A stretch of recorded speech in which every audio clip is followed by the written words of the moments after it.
Olá, associados e associadas da AMEPA. Estamos começando mais um episódio do AMEPA Pode Mais, o podcast da AMEPA, o local do encontro da magistratura e da conversa do diálogo da magistratura estadual com os segmentos da classe jurídica e outros segmentos. Hoje nós estamos recebendo aqui uma visita muito especial para a gente, que é a Roberta Santos, presidente da Amatra 8. Roberta, que é a nossa parceira aqui, que vai contar um pouco da sua história e dos desafios de ser presidente da Amatra 8. Seja bem-vinda, Roberta. Obrigada, Lívio. Obrigada pelo convite, né, por essa... Eu me sinto muito à vontade aqui na MEPA, né, inclusive sou associada à MEPA, Seja bem-vinda, né? À sua casa, né, que é a MEPA. Exatamente, é a minha casa também, né, vamos falar um pouco depois sobre isso. Mas é um prazer estar aqui para a gente trocar um pouquinho. Roberto, isso aqui é uma experiência nova, né, que a gente está iniciando, é o quarto episódio. Acho que a gente vai iniciar aqui uma série com as mulheres, que nós começamos com a vice-governadora, agora a tua presença, vamos trazer outras presidentes de associações e representantes da classe feminina. Eu queria que tu contasse, claro, iniciasse aqui contando um pouco da tua história na magistratura, né? Eu sei que não és paraense, queria que tu contasse isso, como é que tu chegaste aqui até ser nossa associada. Sim, eu sou sergipana, né? Nascida e criada em Aracaju, Sergipe, tive uma experiência na advocacia trabalhista. E quando decidi estudar para concurso, eu só estudei para a magistratura do trabalho. Era o que eu queria. Só atuava nessa área. Exatamente. O meu destino sempre foi realmente o direito do trabalho.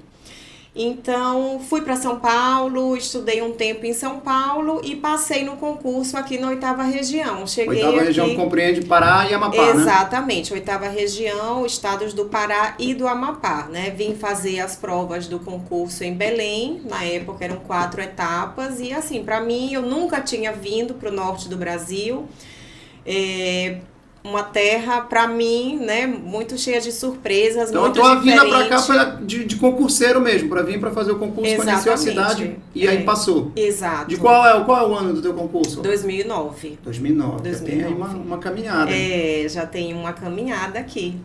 E aí fui ficando e fiquei. Já é paraense. Já sou paraense. Nesse Pará-Amapá, chegasse a trabalhar no estado do Amapá? Trabalhei sim, trabalhei. Nós só temos varas em Macapá, né? Só na capital. Então trabalhei em Macapá. Diferente daqui que nós temos Belém, Santarém, Marabá, Itaituba, Óbidos, Itaituba, Paragominas, Capanema, Santa Isabel, Abaetetuba, já é muito mais São Félix do né? Xingu, muito mais capilarizado, mais capilarizado. E aí, caminhada associativa, desde que tu entraste, tu tinhas uma vinculação à associação, à Amatra. A Amatra, que tu me explicasse ainda há pouco, para mim era só a Associação dos Magistrados Trabalhistas, mas não é, né? Não, é a Associação dos Magistrados da Justiça do Trabalho da 8ª região. Exatamente, a Amatra 8, né? Existem 24 Amatras, então em cada uma das 24 regiões existe uma Amatra. Nós somos a Amatra 8, né, correspondente à 8ª região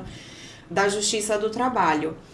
Naturalmente, na Justiça do Trabalho, o número é menor, né? A capilaridade é menor do que da Justiça. Isso eu estou te falando em relação à comparação com a MEPA, obviamente. A capilaridade é menor, o número de vinculados também é menor, de juízes. Isso. Por exemplo, na Amatra 8, vocês têm aproximadamente 110 juízes hoje, mais ou menos? Temos 119 associados hoje. Na época que tu entraste, havia uma mobilização, tu logo te vinculaste ao movimento associativo? No dia da minha posse, o desembargador Gabriel Veloso, que era na época o presidente da Amatra, já estava lá com a ficha de filiação. Já era desembargador, um desembargador presidente? Era um desembargador presidente. Então já foi bem-vinda e aqui está a ficha, venha para a Amatra. E eu já preenchi. Hoje tem alguém que não seja associado? Não.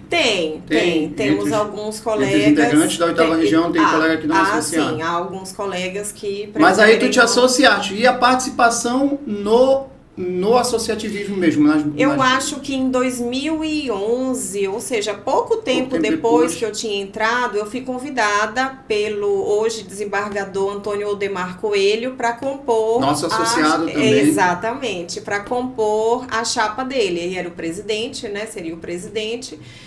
E então foi aí que eu entrei Continuei por mais uma gestão, pela gestão seguinte, com a colega Claudine, que era a presidente da Amatra, e depois eu saí da diretoria, né? Continuei associada, nunca me desfiliei da Amatra, mas saí da diretoria e passei, então, eu acho que 6 anos sem compor diretoria, exatamente, sem compor diretoria da Amatra, mas depois fui convidada pelos colegas, inclusive numa chapa muito interessante, que já era uma chapa de coalizão, vamos dizer assim, né? Já era uma chapa com vários colegas com quem eu não tinha... Exato, alguns com quem eu não tinha tanta proximidade no sentido de amizade, mas todos que eu respeitava muito, que eu admirava. Chapa única, exatamente. Então, isso qual era o ano, mais ou menos? Isso foi em 2022. 2022? Não. Essa minha diretoria foi 24, 25... A outra, então, 22, 23, então foi 2021. 2021, aí veio essa coalizão. Exatamente, E aí depois, como foi para tu chegares à presidência da Amatra? Aí eu fiquei como vice-presidente de um colega, né, do colega Jonatas. Grande Jonatas. Exatamente. A quem eu chamo carinhosamente de imperador. Uma referência. Do Sudeste do Pará. Exatamente, uma referência, né, o colega Jonatas, e aí eu era vice do Jonatas. E o Jonatas, justamente por esse trabalho destacado que ele tem, foi convidado a ser juiz auxiliar da presidência do CNJ. Sim, e por tá lá até hoje, né? Exatamente, está lá até hoje. E por conta disso, ele precisou renunciar ao mandato. Então eu recebi uma ligação, né? A partir de amanhã tu vai ser dizendo, presidente da Amatra. Veja, daqui a um não mês... havia, assim, isso não estava nem no radar no início. Não. Então tu assumiste no meio de um mandato. Exatamente. Uma coisa que eu não planejava, porque meu filho era muito pequeno na época, né? Meu filho tinha 1 ano de idade, então... Eu disse, não, ainda não está na hora de assumir realmente esse desafio, eu prefiro ficar aqui, né, ainda dando um apoio na vice-presidência, mas lá as vice-presidências, elas não são nomenclaturas, vice-presidente direto só tem mesmo. um vice-presidente. Só um vice-presidente, diferente daqui da MEPA, né? E aí, assumir a Amatra, eu acho que também ao teu redor deve colar também assim, uma imagem da magistrada jovem, né? E como foi esse desafio? Como é, na verdade, até hoje esse desafio? Como é ser magistrada, uma jovem magistrada, mulher, né? Nesse ambiente da magistratura, no geral, não só na magistratura do trabalho? Depois que a gente realmente adquire um letramento de gênero, né? Que o nosso olhar muda sobre essa questão de gênero, a gente começa a perceber realmente como somos poucas nesses espaços, Sim. né? Se a gente descer aqui para a galeria de ex-presidente da AMEPA, a gente vai perceber Sim. como são poucas as mulheres, né? Não é diferente na galeria de ex-presidentes da Amatra, de ex-presidentes da ANAMATRA, né? Que é a Associação Nacional. Então, para mim, a primeira coisa, claro, a síndrome da impostora me consumiu, né? Eu achei que eu não ia dar conta, né? Eu achei que eu não ia conseguir, que eu não tinha capacidade, né, para aquilo, mas fui aprendendo, né? Fui aprendendo. Agora, não há como negar, eu acho que hoje realmente esse é um ponto também que é importante a gente falar de números, né? Nós temos o Censo do Poder Judiciário, temos o Justiça em Números do CNJ, temos diversas pesquisas sobre assédio e discriminação realizados também pelo CNJ, que colocam em números, primeiro, a pouca participação feminina nos cargos mais altos, ou seja... Isso da magistratura. Da magistratura, porque muita gente acha que o concurso da magistratura é completamente democrático, livre de qualquer discriminação, que é pura meritocracia, né? Então, veja, no ingresso hoje, nós já estamos nivelando, né? Ainda há mais homens do que mulheres, porque para as mulheres é difícil sequer pensar em fazer um concurso. Sim. Nós sabemos a demanda de estudo, de e o primeiro dedicação. aspecto, tu já tocaste aí quando falaste que tu estavas como vice e tinha um certo receio de assumir a presidência, que é a questão da maternidade, né? Que é o primeiro peso, né, sobre a carreira no geral, não só sobre uma presidência de associação. Exatamente. Né? Os dados do IBGE mostram que 50% das mulheres saem do mercado de trabalho dentro de 1 ano após se tornarem mães. E isso para a magistratura, sim, parece que não acontece, né? Isso que tu estavas tocando. Exatamente. Parece que é uma coisa que as mulheres magistradas estão blindadas desse tipo de discriminação, que é uma discriminação imposta pela nossa cultura, né? Então, a mulher, ela não vai assumir um cargo no associativismo porque ela acha que ela não tem tempo, porque ela tem que dar conta de casa, dos filhos e da carreira, né? Ela, para ascender, por exemplo, para assumir uma função de juiz auxiliar da presidência, ela também não quer, porque ela sabe a demanda, o compromisso daquela função. E o meio em si, né, assim, sempre um pouco mais difícil, né, porque, por exemplo, digo muito, até pelos eventos associativos que eu participo nacionalmente, é sempre aquele momento da discussão, obviamente, mas aí depois tem o momento seguinte da confraternização né, e aí tem o que tu estavas falando do peso, eu estou aqui, mas na verdade eu deveria estar em casa, deveria... Sim. Isso também é uma coisa que pesa nessa atividade, né? Quando nós estamos no associativismo, eu brinco às vezes dizendo que agora eu não estou mais juiz, eu estou fazendo política, né? O associativismo é uma atividade política. E nós sabemos que a política se resolve nesses momentos. Geralmente, né? A política se resolve naquele jantar mais reservado, né? Naquele drink pós-solenidade. E esses ambientes são mais complicados para as mulheres acessarem, sem dúvida. E isso virou, assim, um norte de trabalho? Tu entrastes com essa visão e com essa finalidade, digamos, de buscar agir de alguma forma?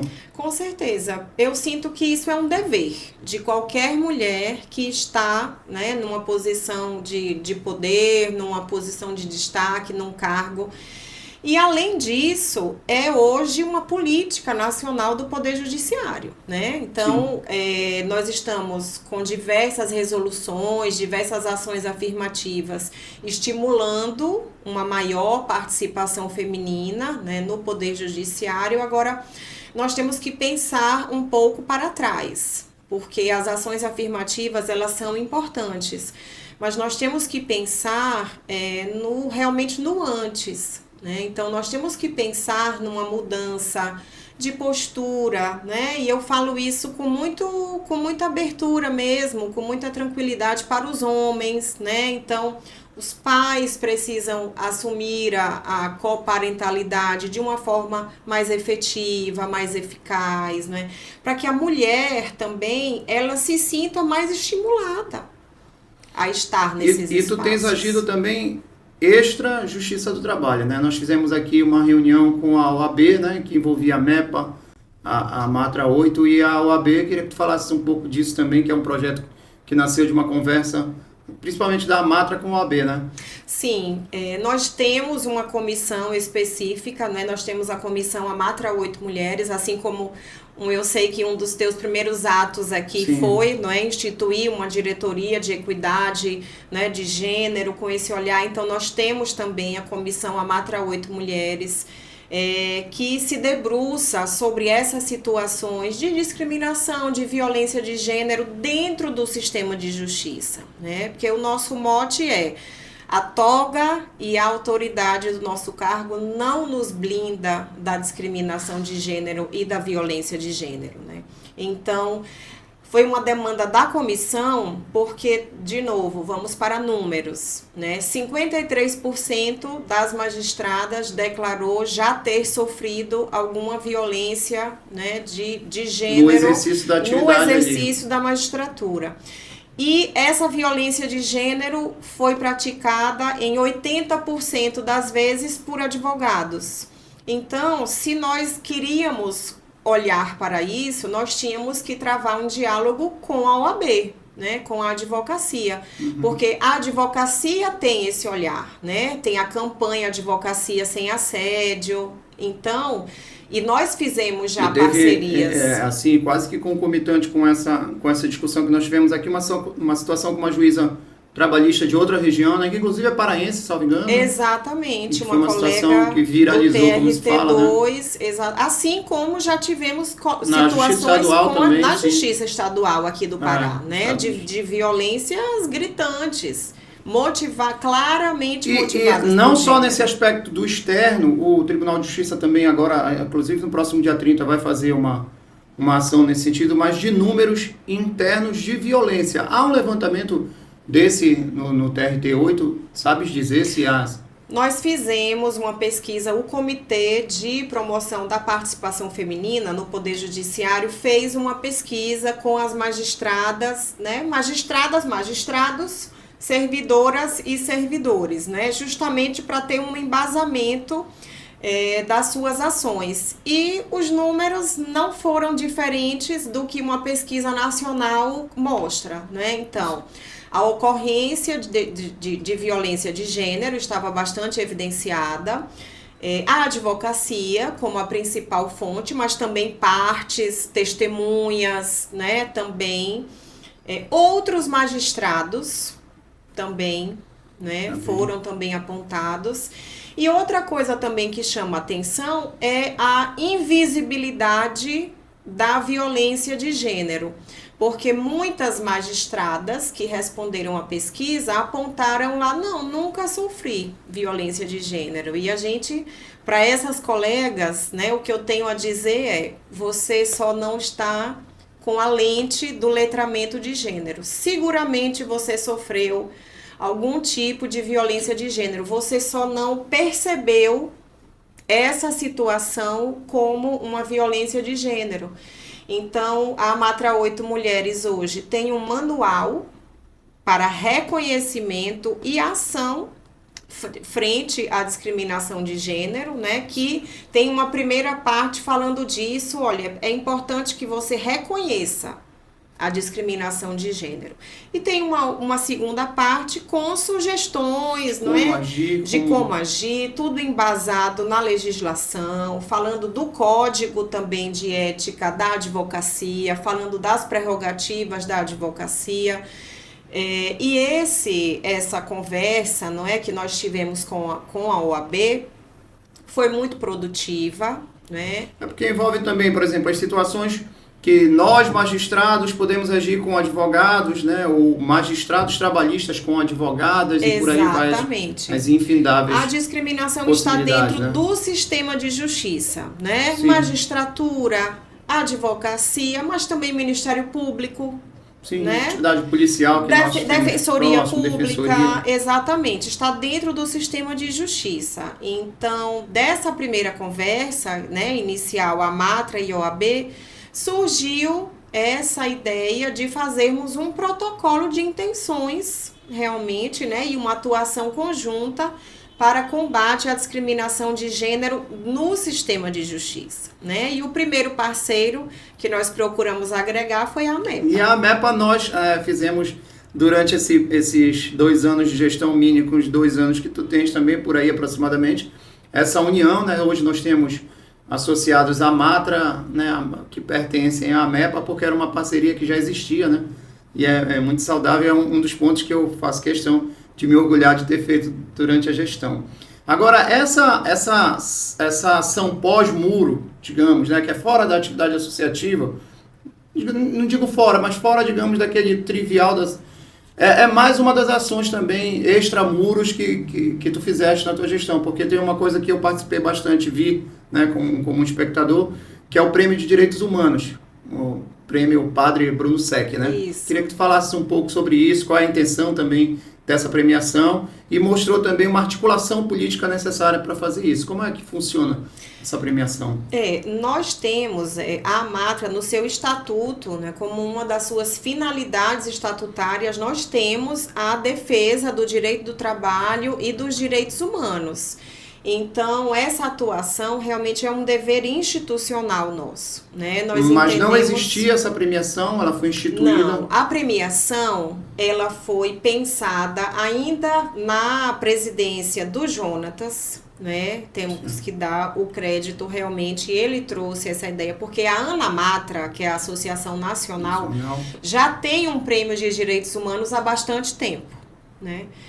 E ele achou que seria interessante a gente fazer algo semelhante aqui também. Já tem 2 edições. Exatamente. E aí, quando eu assumi, essa foi uma das pautas que assim eu me comprometi de tocar.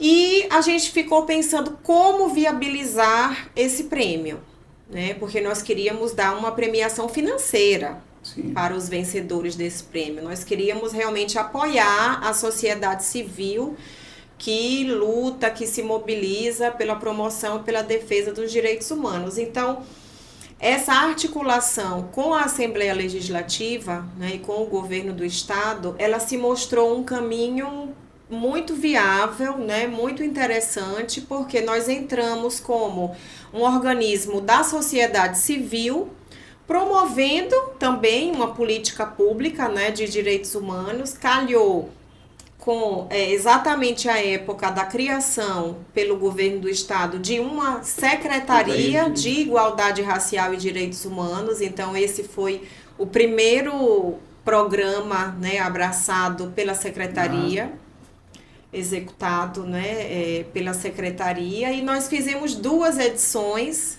Né? E assim, o foco específico, o que o prêmio de direitos humanos da Amatra tem como alvo? Quais são as atividades, as ações, o que é que ela seleciona?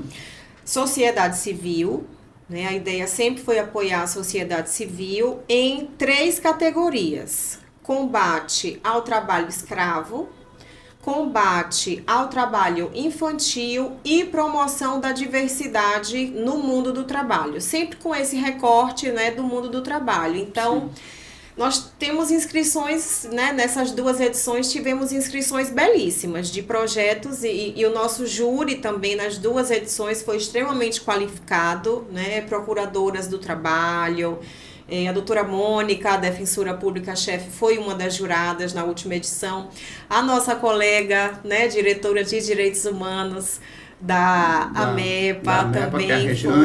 a Miriam, desculpa. A Rejane é a minha diretora de Equidade e Diversidade. Exatamente. E a Miriam foi uma das nossas juradas. A Miriam, que é bom a gente destacar aqui, que ela, na realidade, também até para esclarecer isso, que a diretoria de Direitos Humanos nasceu depois dessa união com a Amatra, né? E aí a Amatra fazia parte de 2, são espécies de conselhos, né? Quais são? São, exatamente. Nós integramos o Conselho Estadual para a Erradicação do Trabalho Escravo. Né? E um Fórum Paraense para a Erradicação do Trabalho Infantil. Que aí a Miriam, por indicação da AMEPA, nessa diretoria, passou a participar dessas... A Miriam entrou, inclusive, né, como representação da AMEPA no Conselho Estadual de Direitos Humanos. Né? Ou seja, porque vocês têm uma atuação muito mais ampla. Sim, né? Digamos, a gente tem o nosso leque talvez fosse exatamente, maior, né? Um leque muito mais amplo. Então, realmente, essa provocação, porque como é que a magistratura, né, pela sua entidade, pela sua associação, não faz parte desses espaços de debate, de construção de política pública? Eu acho que isso eu acho que vem casar com esses outros temas, inclusive isso que nós estávamos falando sobre a participação da mulher, porque eu acho que não deixa de ser, né, um tema correlato, um tema que está com certeza, diversidade, né? Promoção da diversidade. E aí, nessas premiações, o que já teve que tu poderias destacar dessa do prêmio? O que já teve que tu recorde, assim, que seja mais interessante de digamos, interseção entre a magistratura e a sociedade, até porque a gente é visto com bastante distância e bastante descrença, né? Exatamente.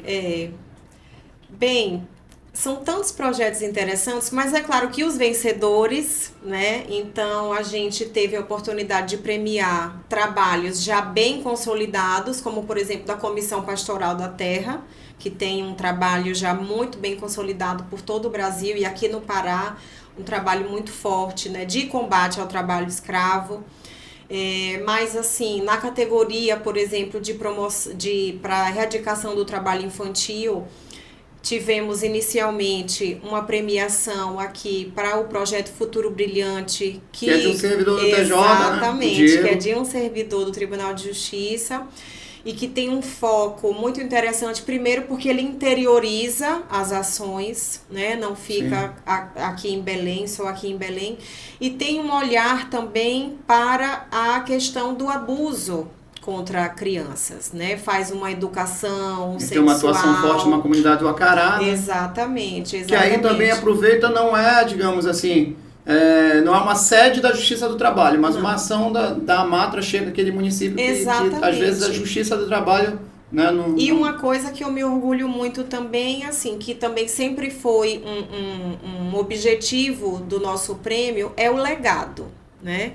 Eu estive em Santarém divulgando a segunda edição e o vencedor da primeira edição, que é uma associação para pessoas com deficiência em Santarém, ele me disse: doutora, depois que nós ganhamos o prêmio, a gente já vinha há muito tempo pleiteando a doação de um terreno para construir a nossa sede.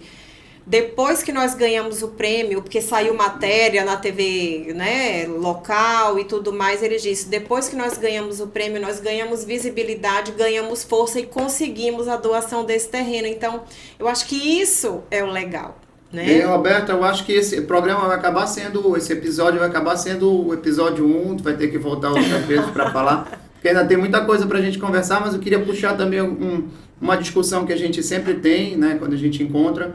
E eu tive aqui semana passada como convidada a vice-governadora do estado, que é presidente do Comitê Estadual da COP30. Já te falei, então, pode muito, meu querido. É a COP30 que vem aí, mas a gente tem sempre discutido nesse assunto, que é uma outra problemática, digamos, da nossa carreira, que é a regionalidade, que é aquela discussão do difícil provimento que nós conversamos.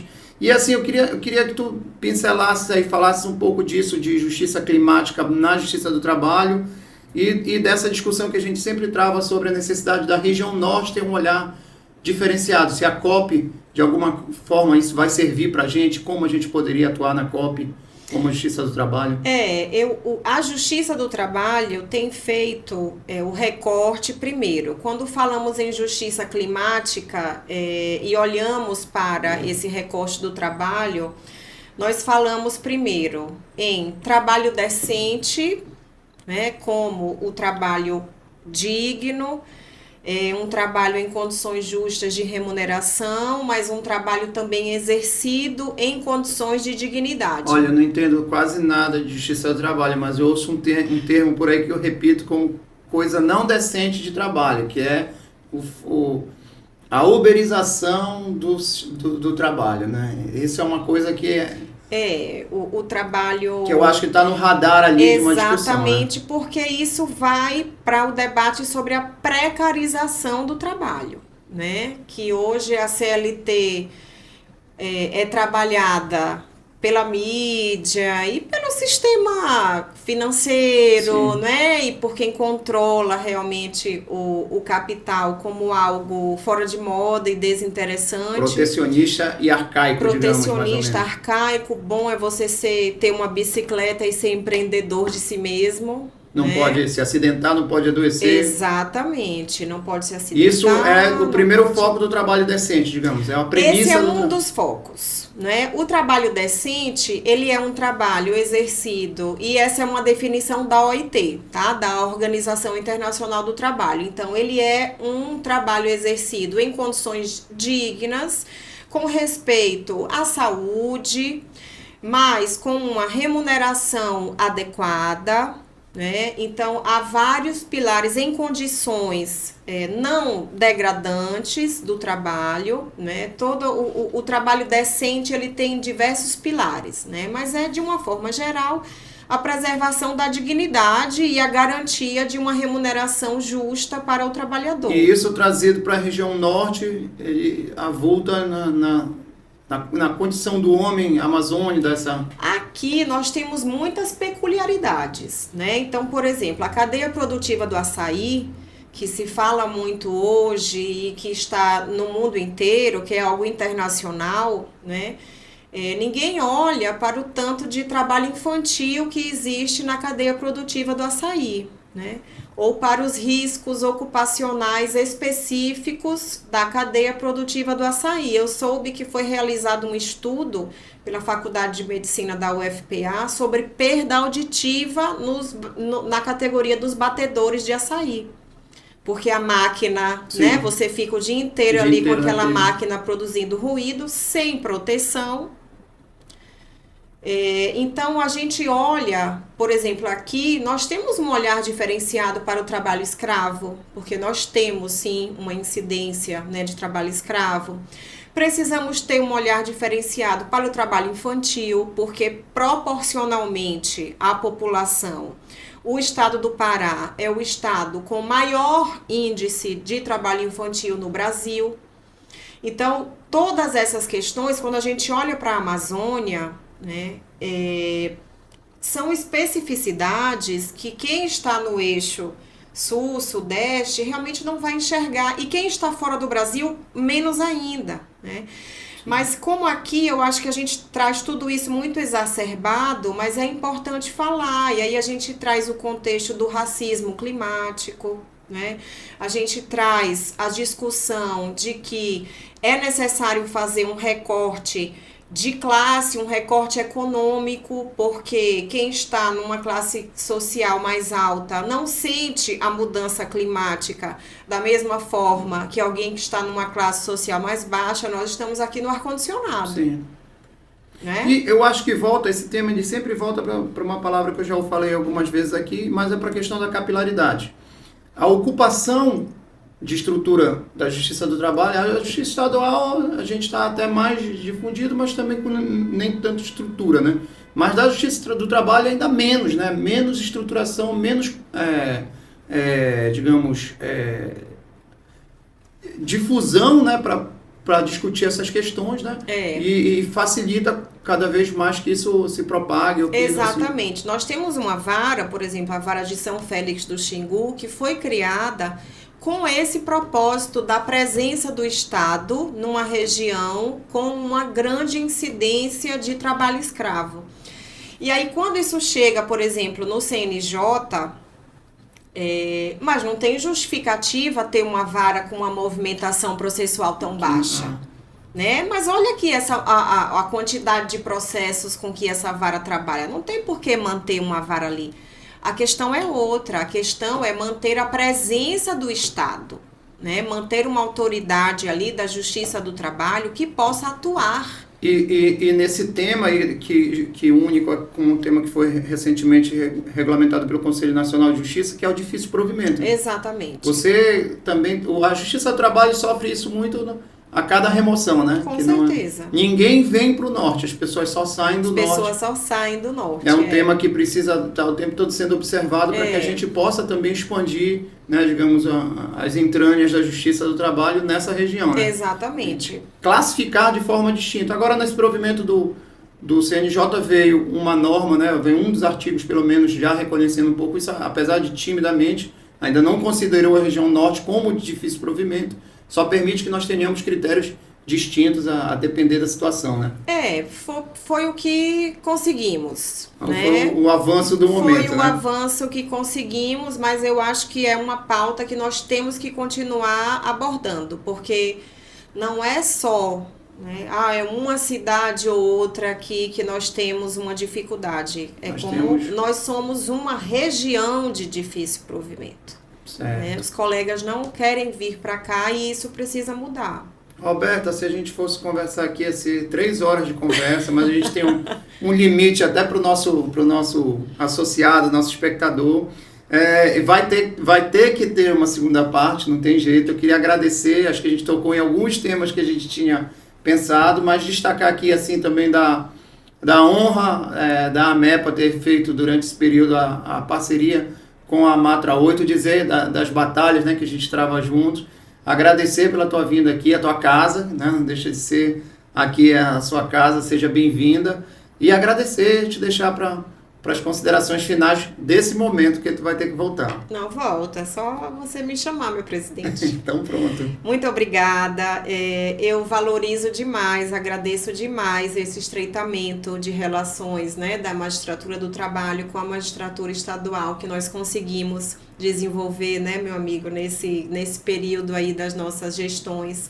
Eu acho que a gente só tem a ganhar com isso, né? A gente soma forças e é isso aí, vamos fortalecer a magistratura, vamos contribuir para a sociedade e vamos seguir.